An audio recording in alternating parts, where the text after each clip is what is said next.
it went offline. So do you want to put your money in there? I think for a speculative, yeah, you can make some money off of that. But if you're looking for something long-term to set it and forget it, well, that's Bitcoin and Ethereum. Welcome to Clicks and Bricks Podcast. We talk about the entrepreneur mindset. If you get one shot at this, what kind of shot are you going to take? If we forget who we are, they're going to forget who you are. And you've got an adversity story that's out of this world. Everything from that Main Street brick and mortar to that billion-dollar manufacturer. Today we're here with Justin. And is it Justin Gallo? Justin Gallo, yes. Justin Gallo with Gallo Labs. But you got a pretty big week coming, and I want to definitely jump into that. But before we get into your project that's releasing on the 22nd, this Sunday of May, this Sunday, mm-hmm. Can you introduce yourself to the audience real quick?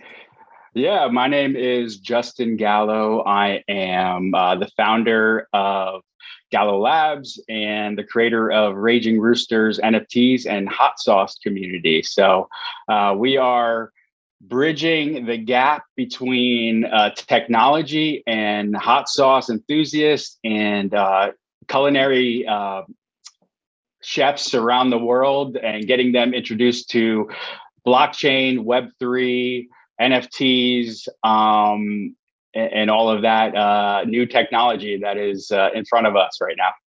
Fantastic. One of my very first episodes of Clicks and Bricks was a company called Beer Sauce. And they have a whole hot sauce line and all that stuff too. So I like what you're doing. I like the NFT game. And I am a crypto nerd, right? Oh, awesome. And I don't talk about crypto and NFTs a whole lot on the channel. I do in my community chat, like my text line community. I'll do some, little bit of tidbits here and there. But before we jump into what the NFTs are and what the Raging Rooster's all about. What is Gallo Labs? Yeah, Gallo Labs is a NFT creative and development agency. We will help if you're a new business or already a brand that's already established. We will help you onboard into the NFT ecosystem, educate you, help create any artwork or graphic assets that you would need, and then all the development to program that your NFTs onto the blockchain, and help you market as well. Fantastic. Okay, yeah. So and you are a done for you or a done with you NFT deployment. Yeah, we are. We can do soup to nuts. We can do it all for you, help you with every aspect of the NFT process. And then one of our flagship products is the Raging Roosters NFT and Hot Sauce community. Right. So we have a big focus on that. Like you said, we're launching this Sunday. It's basically a soft launch of the Genesis collection of all the NFTs. So we're going to be having another collection of 10,000 NFTs that are going to be basically derivatives of the original 50 Genesis characters. So so really, really excited about that. It can be a little complicated for newbies to understand. Let's try to educate the world today, right? So NFT is a non-fungible token, and it is basically a contract that lives on the blockchain. And if anybody doesn't know what the blockchain is, it's basically just a ledger of information sitting on the internet that's basically has a whole bunch of different computers making sure that the data is accurate. So exactly, it's pretty wild stuff. I think NFTs and smart contracts are definitely going to be a huge part of our future, right? I don't know. Absolutely. I'm pretty sure when you buy a ticket to a movie, or even if you rent a movie on Netflix, you might get an NFT that costs that virtually no value, but you might get an NFT that says, "Hey, that I watched this," so that your peer group can say, "Hey, Ken watched this movie last night. Maybe I want to watch it," right? And it verifies, that you've actually done the things that you said that you've done, or that you're owed what you say that you're owed. Exactly. I've heard of NFTs as described as the perfect receipt. So Yes. it proves that you were there. It proves that you own it. It proves that it's original. Really, that's the main point of smart contracts and NFTs in general, where before blockchain technology, you didn't have a way of proving originality of a digital asset, and you Right. couldn't prove who owns the original. So I always use, and I think a lot of people use this example. You have one Mona Lisa. It's in, I believe, France, in the Louvre Right. Museum, and but there's millions probably of copies all over the world in people's homes. But where is the original? Who Right. owns the original? Well, we know that. Where's the value? The value is in the original. Exactly. Their value is in the original. Right. So before blockchain, you could copy and paste the new JPEG, and all of a sudden you have, a duplicate, just like you might have a duplicate of Mona Lisa in your home. Right.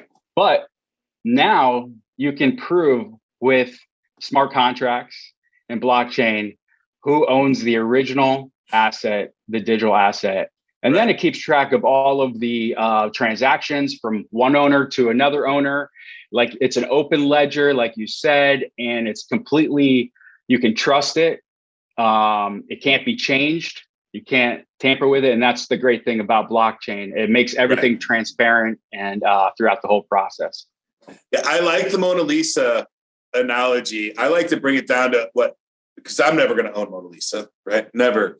But where I think really common practice use is, could you imagine if tickets to Woodstock were digital, right? And over the years, every transaction of, I sold my ticket, if you got an original Woodstock ticket today, it's worth some money, right? But everybody could have their digital version, and pictures of their event associated with that over the years, and build, and the stories and all those things, that would be wildly valuable today if we would have had this technology. And now that's 60 years ago, I think, roughly, almost. Right. Exactly. That kind of stuff. So your tickets that you're buying through Ticketmaster today, I can't believe they haven't NFT'd them already. I'm sure they're already planning on it. It's in the works. Those tickets will become collectibles, or they're really valuable to you personally, because there's a story and a memory attached to that receipt. And that ticket, it's a piece of paper that gets thrown away. Now you have a digital copy of it where it's in your crypto wallet, and you can, look back at it and keep it and keep record of that memory. So absolutely. Exactly. I am a huge fan of NFTs. I have more than I know about, obviously, because I'm an early adopter. I haven't, this is, a lot of people think that the NFTs are get rich quick schemes today, right? And I promise you, I'm well off, but I'm not rich by far, right? I have some NFTs that I've purchased a couple, and I've won some, right? Through Alien Wars, and I bought the Gary V's book, so I've got a Gary V book challenge. I don't have a V friend. I have failed to get a V friend every single time that I have tried, right? I had the coins in my wallet on his launch day, and it failed that launch day, right? It failed to launch, but it launched 3 days later, and I was on a plane when it launched, and I didn't buy the internet, didn't realize it was happening. So I missed my quick. Really, especially really those top ones that have the anybody with an influencer with an audience that's already established, like Gary V, you pretty much they go in seconds instantly.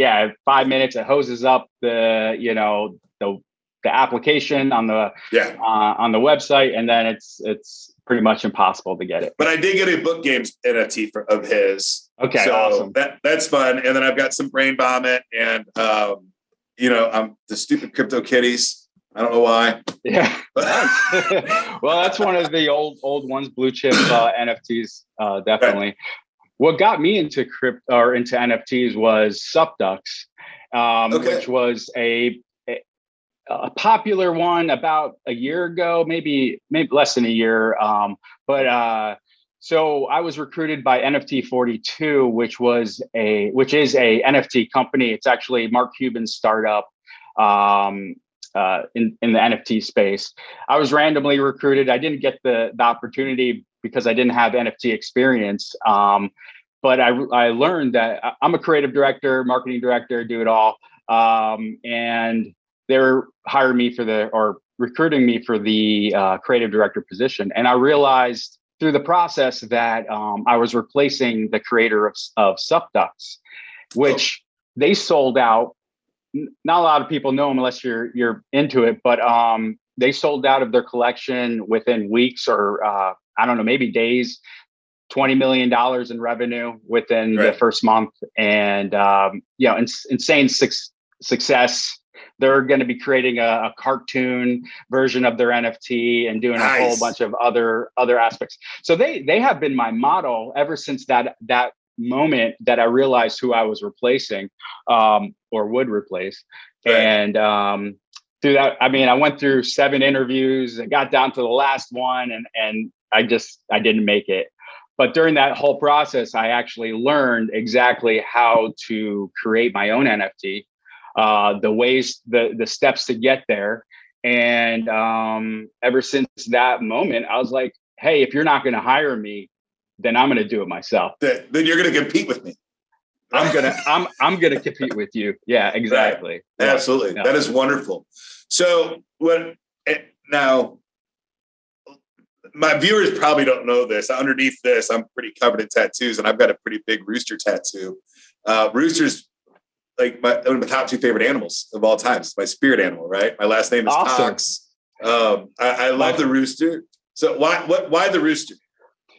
Well, just like your last name's Cox, mine is Gallo. Gallo means rooster in Italian, and if you're Spanish, we're just brothers from different nations, man. Exactly, we're just cousins, man. Yeah. And so I've also related to the rooster growing up. I lived in Italy for about 4 years, moved back 8 years ago, and they used to call me Rooster there because I was the American Italian that was in their circles, and that was my name. Right. So that's how Roosters. I got came up with the concept of my NFT around this rooster character, and then. Raging Roosters. Why did I come up with Raging? I think it was just in this time of COVID. Me personally, it has a lot of my story wrapped in it. Not that I'm a rager, but I'm just losing. Everybody's losing their mind, and I wanted to create something that would connect with most people. And I think if I painted a story around COVID and experiences that we're going through now, along with maybe your current career or your job, working for the man, and you just are sick of it, right? And instead of making someone else rich, you want to make yourself rich. So Raging Roosters kind of just came up, and there you go. I have Raging Roosters. And then so you've got a line of different roosters with different backgrounds, different attributes, all these different things. Now, there's a lot of NFTs that come out that don't have any utility to them. There's no extra function. You're creating a community around your NFTs of the Hot Sauce community, but you also get a physical product. You get the digital asset, and you get a physical product. Can you tell us a little about the physical product that you're going to get if you purchase one of these NFTs? Yeah. So the physical product is a year's worth of Hot Sauce. So if you buy one of our NFTs, you get the intrinsic value of what the people say the value of that NFT is, plus about $250 retail of hot sauce. So you kind of get the best of both worlds, especially if you're a pepperhead like myself who loves spicy food. And so when I was thinking about my NFT project, I couldn't just wrap my head around the art, just the artwork. I think some projects are great, just the artwork. We have Bored Ape Yacht Club, but not everybody's people, right? No, like you kind of have to have a name behind you already and a brand.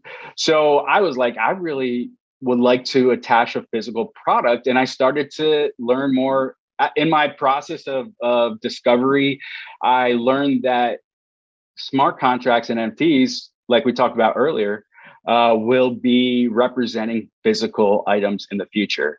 And I was like, I want to be one of the first projects and companies that try to do this. So there's no blueprint. There's nobody that I'm looking at. I'm just discovering and trying to figure this out as I go. Right. And then I was like, okay, what is this physical item? And I already have worked on a couple brands of hot sauces in the past with my creative director positions. And I had relationships there. I love hot sauce, pretty much eat it almost every meal. Ask my wife, she gave up on me long ago. I've ruined all her dishes with my hot sauce. So yeah, I just kind of married these two ideas, these Raging Roosters with the hot sauce. And I felt like, again, you kind of had a great image of these roosters and hot sauce. I felt like it really worked well together. And came up with the hot sauce. We have 10 different hot sauces and one spicy barbecue sauce and one spicy seasoning or a rub. And so you have 12 items that are going to be coming in a rage crate, which I coined the gift box. It's actually going to be in a rage crate. Here, I'll show you a prototype right here. So with all the different hot sauces, which they just fell down. But this is one case, and then I get a sauce, and then a sauce a month, or do I get one case filled with sauce? In that case, is going to have basically a sauce a month for you. Okay. So I got a couple, right here. Here's the Reaper Creeper. Awesome. This is our hottest here. It's 3 million Scoville units, which pepper spray starts at 2 million. This is called Devil's Nectar. I wouldn't recommend it if you're not experienced. So yeah, we got a bunch. And one of my favorites is Gnarly Serrano, which you don't really find a lot of Serrano pepper hot sauces. So this is one of the ones I'm really excited for people to try. And then, how many main characters do you have in your lineup? So we have 50 main characters that can be interchangeable. Whatever we want to do in the future, I imagine that I would love a cartoon, a metaverse experience, virtual reality. In the future when it's really something great. We're still working on the metaverse and getting it really usable for people. It's clunky now, still. Yeah. I mean, it looks like block characters, where most people are from, used to your PlayStation or Xbox, where the graphics are really good. But blockchain, we've got some time to come. Yeah, blockchain will get there. Yes. But it's going to take some time. All right. So I get a Raging Rooster. It's going to cost me 0.3 ETH. Yeah, 0.3 ETH, which is on discount right now. Huge discount right now. I mean, if you're not buying cryptocurrency today, I'm not a financial advisor, so you do what you do. But in these times, it's a time to collect assets. And crypto assets are one of the things that I'm probably leaning on too much. But yeah. Well, you and me both. Yeah. So we won't talk to my wife about much of that. So you get the NFT, it's about 0.3 ETH. You get about $350 worth value in the yearly hot sauce. So if you're a hot sauce fan, it's worth the price of entry because this is exclusive. Can I buy your hot sauce without an NFT? Yeah. So eventually we're going to be launching a public storefront where you can purchase all our different hot sauces. We're also, with the NFT, we're going to be launching a members only hot sauce store where NFT owners will get 30% off of the products that will be in the public store. Then we're going to also, well, as long as you own that NFT. Right. So I can transfer, think about how cool that is, folks. I can have a coupon for a lifetime discount to a product or service that I can sell to somebody else later in life. And now that discount goes to them. Yeah, so this is the possibilities on NFT and smart contracts are just so huge. Yeah, imagine you could sell your frequent flyer miles to anybody. Right. So those Easily. right now, easily. Like right now, you can maybe gift them, but you can't give them away to anybody or sell them to anybody. Right.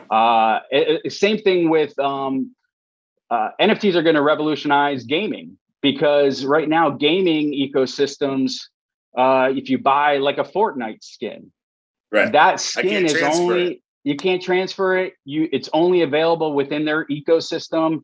Right. And with NFTs and blockchain, with the games that are being deployed on that technology, you can actually have a secondary market where you can, once you're done with that skin, you don't like it, you're bored of it, you can sell it to somebody else that wants to. Or why? And I'm way too old to still be playing Fortnite, but I do.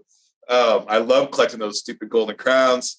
But think about a world where your digital assets are transferable from one game to another. What if your Halo skin could go to Fortnite back and forth, right? All of that kind of weird. Who knows how weird it's going to get, right? It's all things are possible. Yeah, it comes down to originality and ownership.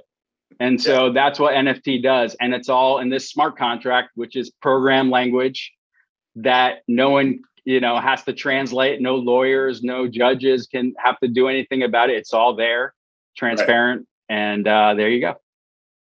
Now, and I'm going to go probably deeper into blockchain than anybody wants to go. Over the years, and I've definitely lost more in crypto than I've made, hands down, over, not by losing it sporadically, by government seizures, by companies going bankrupt, by coins just no longer existing, by exchanges no longer existing, right? So you're building on the Ethereum blockchain, and which today has its issues. They're making some big changes, right?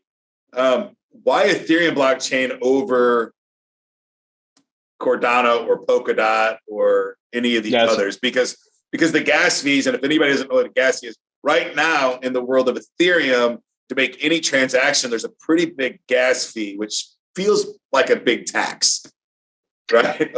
Yeah. I mean, it is an issue. Right now, with the market down, it's not quite an issue. But why Ethereum? It's a great question. I've had people ask me a lot about that over the past couple of months. It's really simple for me. It's the most decentralized. It's the most used. Ethereum competes with Bitcoin, and Ethereum doesn't compete with the Cardano, Solanas, because now maybe in the future they will. They're a fifth of the market cap, or a fifth of the use cases. So where are the people? The people are on Ethereum. Where are the applications being deployed? They're on Ethereum. Now, all those other blockchains are great with fees. They're technology is a little bit more advanced than, say, Ethereum, but Ethereum has a roadmap to get there, and they're going to get there eventually. And they're the first to the market pretty much when it comes to smart contracts. So Ethereum's not competing with Bitcoin in a sense of technology, but it is competing with market cap and popularity. So so that's really it. I want to make the best decisions for my project, and right now that's Ethereum, hands down. It's the most decentralized blockchain with smart contracts in the market today. Right. I get the question a lot, how can I trust Bitcoin or any cryptocurrency? I'm like, well, how can you trust the American dollar right now? In May of 22, we're seeing inflation breakneck speeds, all this stuff. Do you have it I'm sure you get asked this question pretty regularly. And I think the answer was hidden in your last answer, but how does somebody have any amount of trust when they put their money into this cryptocurrency or this NFT project? What is it that they should be trusting that they'll get their value out of it? Yeah, I think longevity, how long it's been here. how decentralized it is. A market cap can really tell you where. I mean, it used to be able to tell you. Now we just had Terra Luna, which was in the top 10, and now it's worthless because they had a bug in their system. And there's a lot of theories out there how that possibly was conspiracy to take them down. But But some coins have had hits like that and recovered stronger. Yeah, absolutely. Right? I can't recall the last one that happened to, but there was a token that had, a flaw in the system, and they fixed it. They got stronger and they recovered at a higher value. Yeah, I think that might have been Solana. Solana actually went off, and they're one of the top 10 cryptos as well. But yeah, I mean, they're only a couple years old when Ethereum is about, I think, 2013, maybe 9 years old or somewhere around that. And they're, it went offline. So do you want to put your money in there? I think for a speculative, you can make some money off of that. But if you're looking for something long-term to set it and forget it, well, that's Bitcoin and Ethereum. I can't disagree there at all. Yeah. But I love Cardano. I would love it for that to start to get nearer in market cap than to Ethereum. I think it's going to surpass a lot of the, it could surpass all of them with the speeds, the transactions it can do per second, and how it's being built. But right now it's the best decision is Ethereum. Yeah, I can't disagree with that. So Ethereum right now, even for the folks out there that are watching, Ethereum today, mining Ethereum is kind of bad for the environment. They're proof of work, and it takes lots and lots of servers, but they're transitioning to proof of stake. And I don't know when that's going to happen. You know when that's on the timeline in the future? I believe it's supposed to happen a couple months ago. Yeah, well, I mean, they keep on pushing it back, so they might do that again. But within this year, they're supposed to be upgrading to Ethereum 2.0, which will be proof of stake instead of which is better for the environment, better, more stable, a lot of things. It's a good move, I think. Yeah, for Ethereum, and then it should drop those gas fees, which feel like tax. Exactly. So proof of work, you have a lot of computers processing it, the transactions from all over, all these different computers, they're considered nodes, and they do all the calculations, and that takes a lot of energy. Well, proof of stake will, if you own, I believe, 32 Ethereum, you can be a node yourself, and now you are part of the ecosystem where it's just a consensus-based approval system. So, so much less horsepower to manage that ecosystem. Exactly. Right? Which blockchain has been getting hit kind of hard because of the environmental impact to it. Debatable on if the stock market is just as bad for the environment or not. There's a lot of refrigerator might be. Yeah. I think the argument is, you could make it the argument either way on both sides of that fence. And that's not what we're here to do, to talk about the economic and environmental impact of cryptocurrency versus traditional currency.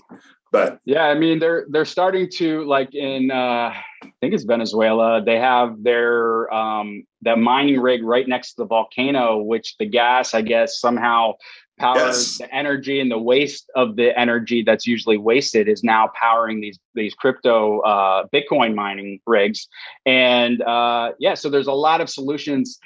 There's so much wasted energy that people aren't aware of, which now can be actually used to power Bitcoin. I would argue that the power need for cryptocurrency and putting the power in individual people's hands to create their own source of income out of using energy should create revolutions in energy creation and energy storage, right? Exactly. So if people can figure out how to do that in masses, how do I create energy and store it better, faster, cheaper, and better than the next guy? I mean, that's capitalism at its finest. Yeah, if you can figure that should push innovation fast. Absolutely. I mean, how much energy is wasted while we sleep? Right. Tons, right. Yeah. I mean, if somehow, the Internet of Things could somehow understand how you are living your life and turn off energy while you're not using it, and then possibly save that in a power battery somewhere and then sell it to somebody else or back to a power company. A lot of ideas out there. Yeah, I'm super excited about the future of all of that. So if somebody wanted to get a Raging Rooster, how would they go about doing it? Yeah, right now we are putting together our whitelist where you can submit your name and your Ethereum wallet address, and then we're going to send out some communication about the launch, which is this Sunday, and make sure that you're fully up to date. We're actually going right to OpenSea, which is the OpenSea.com, I believe is.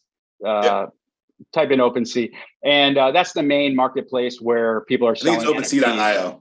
.io. Okay. Yeah, we'll throw the link in the bottom. Is there a project link already on OpenSea? We're working on all of that now because we don't want to pre-reveal until that day. So all of it will be launched, but you can go to our website. You can, which is Raging Roosters with an S.com, and you can fill in a form and connect with us there. Like I said, we're going right to OpenSea. It's going to be a pre-reveal, so you don't have to go to and mint it and just get a random NFT. You're actually going to know what you're going to buy, which is nice. And for our 10,000 that we're going to be launching in a couple months after this launch, we're going to be minting right on our website, so you'll be able to go right to ragingroosters.com to purchase the NFT. Okay, so this first one that's launching on the 22nd of May. Yes. Yep. At that 9. Is the first. That's the first 50. The first 50. So it's like I said, it's our soft launch, which is our legacy characters. These characters are really the foundation of the 10,000 collection. None of the roosters are the same. Every trait on them, all the eyes, the hair, the beaks, the clothes, the props they have are all unique. So we have 400 different traits that are going to be randomly generating the 10,000 roosters, which you could have millions and millions of possibilities. So all right. So walk me through this really quick, because this is a concern that I've had and something I don't know about really. I buy your NFT. It's my property now, right? You don't have any claim to that NFT. What other, do I have print t-shirt rights of that artwork now? Absolutely. So you have IP rights of that artwork. Now, Gallo Labs has the right to use that to expand the narrative and the brand, but you have the opportunity to monetize the artwork attached to that NFT. So there's a bunch of examples now coming out with the Bored Ape Yacht Clubs where someone I think it's Bored and Hungry, opened up a hamburger shop in California, and it's all branded with the Bored Ape that they bought in the collection for, I don't know, a couple $100,000, because those are crazy expensive right now. Right. And now their whole theme of their restaurant is around their NFT because they own that property. Yeah. Right. So it's their intellectual property. They can do whatever they want with it. They can print t-shirts, make plush toys, whatever, but so can you. Yeah. I mean, you want us to also be a part of it. We are obviously wanting to build the brand and to expand upon that. We will probably have more funds than you as an individual will be able to do with that. So as we also, I believe if we're using your character in our promotions, that makes your character, your NFT more valuable. Right. So, and anything you create on top of that. So if you have Gnarly Serrano, you're like, I own this guy and it's on the hot sauce. So that's going to be more valuable to somebody. Right. That's pretty cool stuff. Right? Yeah. Long term. And then Like just thinking about how television went with spin-off TV shows and all that stuff. You can literally buy an NFT. It sparks an idea for you to create a whole spin-off of those NFTs, right? Of that one to a whole different section of creation. In late stage capitalism, the only thing we have left is to service each other and to make each other smile, right? I mean, absolutely. Robots are going to be doing all the other stuff for us. Like, so this is, we're headed towards a time of, unfortunately, utopia for some and desolation for others. And hopefully we can level that playing field across the board. But it's going to take some time. Awesome. So I love the project. Love that you're doing that. But now let's go all the way back around to the beginning on Gallo Labs. If I'm a company and I want to get into creating an NFT, tell me what that process looks like through Gallo Labs. Yeah, so we'll have definitely some preliminary meetings where we understand what you're doing and what your needs are. And we would consult you on, okay, well, we think these are the best options for you.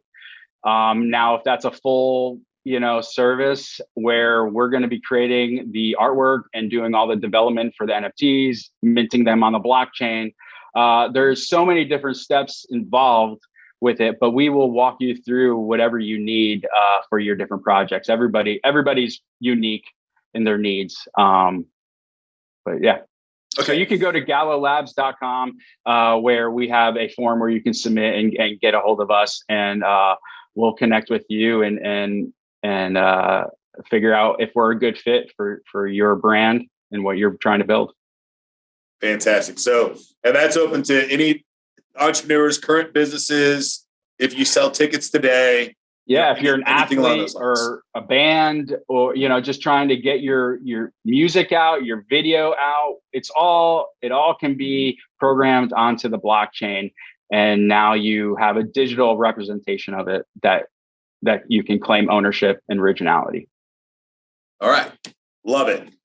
Love that you got your own creation coming out. Love that you're helping other people do the same thing. That's really, really cool. Now I want to talk just a little bit about mindset. I've hosted a lot of events. Some of them have been successful. Some of them have been total failures, right? And I know that, minutes before the doors open, it's pretty high anxiety moment of standing there like, oh shit, is somebody going to show up? Is this actually going to work? Right? And you are you're speaking to me right now. You're full speed ahead this Sunday, right? We're shooting this on the 18th of May. You're releasing your first bunch on the 22nd of May. And it's tough. The emotions right now, I've not been in the exact spot that you're at, but I've been in similar positions where you're waiting for this launch date. I don't know how much you have invested in this, and I'm not even going to ask, but I'm sure it's significant. Yes. And you're coming up to these final moments, right? And you have all of this doubt and all of this, oh my gosh, is it going to work? Is it really going to work? I think it's going to work. But what if it doesn't? How do you get that? But what if it doesn't out of your head?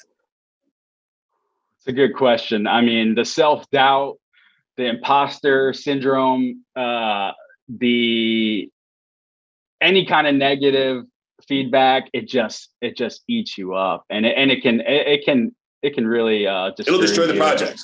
Yeah, it absolutely will. How do I do it? The NFT community is really cool, and the crypto community, outside of the scammers that are out there, we all want to help each other. And the my NFT experience on LinkedIn has been really a great resource. I've connected with so many people on LinkedIn. I think we connected on LinkedIn, actually. Yes. So I've just been able to reach out and have a community of other NFT creators that are going through the same thing, and they're encouraging me. And then just surrounding myself with my family and honestly, I'm trying not to think of the whole thing all at once. Just what am I doing today? What do I need to get done today? Because I'll tell you, I'm 8 months into this. I haven't had a paycheck in 8 months. So I've been living off my crypto, gains. So, which is slowly dwindling away now. But 8 months into it, yeah, like, is this going to work? Am I going to be successful? Did I just put my family through hell? But so much validation. I think as you go through, you have to listen to the validation. You have to listen to the experts in the field. You have to put yourself out there. You can't be scared. You have to talk. Who cares? Just do it. Like Right. I was just watching everybody in the space. I'm like, they're not more significant or better than me. I can do that. So you just have to like believe in yourself, Right. and you can do it. And believe in I'm a very firm believer that NFTs are the future. I think a lot of NFTs are cheap fly by night stuff. What you've done is added utility, added a product, added a community behind your NFT, which I think is going to be the differentiator for NFTs, at least 22, 23, as we're getting more utility added to them long term and more technology, right? Adding additional assets to the NFT long term, pictures, stories, stuff like that, I think are going to continue to come. Yeah, we're going to see a big move. We already have seen it now. The barrier to entry is pretty high. Right. It's really hard to. I mean, I'm trying to talk my friends and family into how do you buy crypto? How do you get it in a wallet? How do you hook your wallet up to a website? But yeah, we're going to see applications being built that are going to simplify that whole process. But I believe, NFTs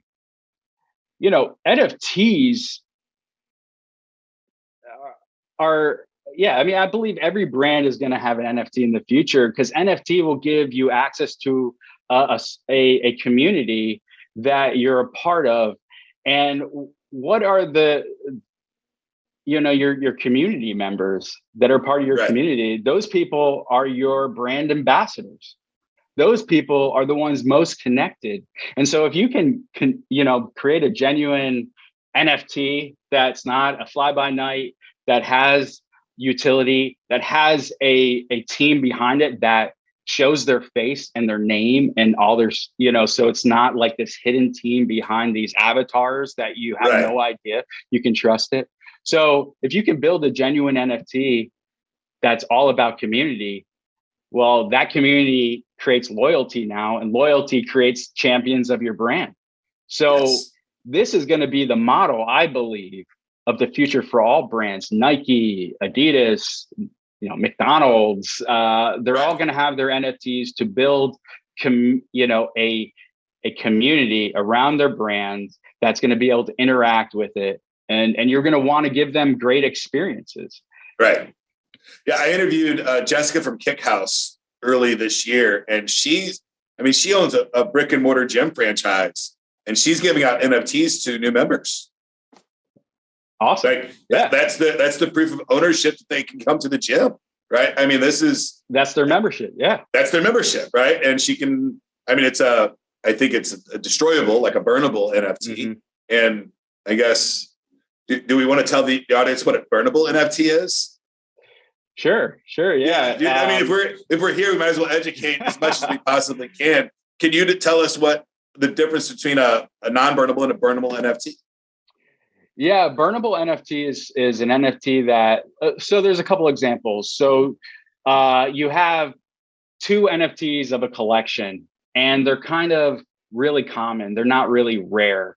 So a lot of NFT projects are putting out this burning mechanism where, hey, if you burn two of your NFTs, we'll give you one more, a more rare NFT. Right. And those burnt NFTs goes to a wallet address that has no owner, and basically it's gone forever. It's in a burnable wallet address, a black hole wallet. A black hole. No one ever can have access to it. It's on the Ethereum blockchain, but it's burnt forever. But now you have this more rare NFT. So what that does to your collection of the, say for me, 10,000, it reduces the supply. Right. So now the whole collection is more rare. And it gives that person that burnt those a more rare NFT that is more valuable. Right. Absolutely. So in real world, you would think Topps put out 10,000 Ozzie Smith cards, right? And 5,000 of them, the kids put them in their back pocket and went out to the playground, got sweat all over them. They're destroyed immediately, right? They don't make it past 2 days, right? 5,000 of them too. 4,000 of those are lost, stolen, burnt, fires, whatever over the years. Now there's only 1,000 left in the marketplace. And those thousands now have more value. Right? Exactly. It's basically just supply and demand. Trading cards, baseball cards are a great analogy for what crypto is, or NFTs are being used, the use case for NFTs right now. So you see a lot of it on with artwork, but now you're going to see it with memberships. You're going to see it with, physical items. Right. So also if you're a gym or anything out there and you want to create an NFT as a membership device, those NFTs can be burnable, right? They're smart contracts, so they can have expirations. They can have all kinds of stuff in them. They can be transferable, all kinds of stuff. So it's really, really cool. I think your imagination is the only real limit here, right? Yeah. I mean, the possibilities haven't even been thought up yet. We are in the beginning stages of this technology, but the future of it really is amazing. Like, say your NFT now represents the deed of your house. Yes. You know how much money goes into, a title company, and $1,500 a pop, easy. On the low end. On the low end, and your realtor fees and all of that. Well, what if that was just a simple, hey, you give me this amount of crypto, which equals this amount of US dollars, and I'm going to transfer my NFT, which represents my house, to you. Now you own that house. Right. And say you default on your loan. Well, inside the smart contract has these conditions. If you don't pay 3 months in advance, well, that NFT automatically gets transferred to the bank, and now that bank owns it. So that is a scary thought. But say you are the bank. I believe cryptocurrency is allowing us all to become our own banks. So in the future, so I believe that's kind of what we're going to see with NFTs. Yeah, and I think you'll have two adopters. You'll have the I'm not adopting this at all, and the whole community that does adopt it, and then a whole in-between world as well. I agree. Those are all really, really cool things that we could do in the future. If somebody wanted to learn about NFTs today and they had 30 minutes, what asset or what would you direct them to go learn about NFTs? My best friend is YouTube. That was my first introduction to it. I was following a lot of crypto YouTubers. And then all of a sudden, 2 years ago, I started hearing about NFTs, and that's kind of how I learned about it. So yeah, do a quick search on YouTube. There's a lot of great resources out there. I'm trying to think of one that is coming to me. I like the video on YouTube that Topps did. The Topps playing I haven't cards. Seen that one yet. Yeah, right. It's really good. They hired a set of artists to recreate some Topps baseball cards, right? And those artists recreated those Topps baseball cards. And there's a whole video, small documentary on YouTube about that whole process, which will teach you a lot. And then obviously VeeFriends, Gary Vee and his Discord group is huge. Yeah. Huge amount of resources in just those two places, right? Do you have a Discord for? Yes. Maybe I can include that in a link. Okay. In the video. We'll throw the Discord in there too. The Discord, if you're not familiar with Discord, it's noisy, but it's a lot of good information. You can really. Are you on the Discord channel? So would they be able to talk to you? Yeah. So I'm there. We're just a small community right now. We're just launching, so I'm interacting with everybody daily. I'm the most active in my Discord. You can ask me questions about the project, what's going on. How did I come up with this idea, the process in between. I'm really easy to get a hold of and connect with. So I love talking to people. Well, I'm on the whitelist, and I'm going to shoot for one of those 50 on Sunday. Awesome. And see if I can't get one of the originals. I've got my wallet my hot sauce and ready to go. Yeah, that'll be for my father-in-law. I've got a very timid palate, but I'll definitely love the rub. All right. Well, good. So yeah, but still, I mean, having that stuff, and then realistically, the hot sauce, that crate. How many people are going to get that crate? 50 people will get that crate. So 50 people will have that crate. So think about collectability. I mean, the long shot for 0.3 ETH, and you've got concepts for cartoons, video games, Metaverse. If you got featured on an Angry Birds episode, the thing would go crazy. And you had one of 50 crates that sauce came into originally, and that could be worth a lot of money as well, right? So yeah. This is all collectible kind of stuff. Absolutely. It's all collectibles. I know a lot of people are probably never going to even open up their hot sauce because they think that might be a collectible one day, being the original.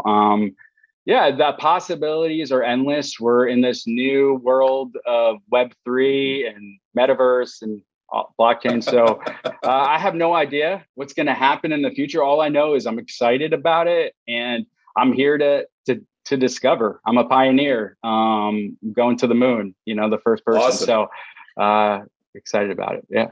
Fantastic. Thank you so much for everything that you're doing. Bypassing a paycheck for 8 months is no small task.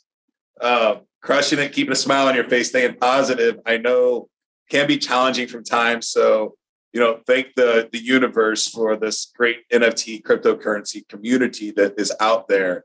And I wish you the best of luck. I'm super excited about your project. Yeah, I really appreciate you having me on. It's been a pleasure, and excited for you and what you're doing here as well. So awesome. Yeah, thank you. Is there anything you'd like to leave the audience before we go? Yeah, come by ragingroosters.com, join our Discord, follow us on Instagram, Twitter. We're posting some great different graphics, memes, and different things with all our roosters. I think you're going to really enjoy it. Come try my hot sauce. Fantastic. Thank you so much, Justin. I had a great time today. Right. Thank you. Take care. Bye-bye. That's it for today's show, folks. If you'd like to join my text line community, the number is 314-370-2871. All you have to do to join that text line is send me any question about business or technology. I'll do all the research, and I'll give you an absolutely free, totally unbiased answer. Get to work.